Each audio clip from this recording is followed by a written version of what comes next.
কখনো কখনো আপনি এমন কিছু সমস্যার মুখোমুখি হন যে মনের মাঝে প্রশ্ন আসে, আমাকে কেন এই সমস্যার মোকাবেলা করতে হবে? আপনাদেরকে একটা কথা জিজ্ঞেস করি, ইউসুফ আলাইহিস সালাম তো 8-9 বছরের এক বালক ছিলেন মাত্র। শিশু মানে তো নিষ্পাপ।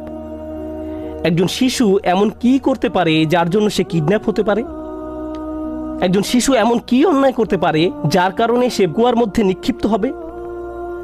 একজন শিশু কি করতে পারে যার কারণে সে দাস হিসেবে বিকৃত হবে ভিন্ন একটি দেশে? আর তিনি প্রাপ্তবয়স্ক হওয়ার পর কি অন্যায় করেছেন যার কারণে তাকে কারাগারে নিক্ষিপ্ত হতে হবে মিথ্যা একটা অভিযোগে?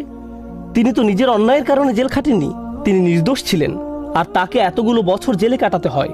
তাকে জীবনে এমন সব পরিস্থিতির ভেতর দিয়ে যেতে হয়, অন্য কারো এমন হলে বলতো, ভাই জীবন অন্যায্য, কি বা করার আছে, জীবন অন্যায্য।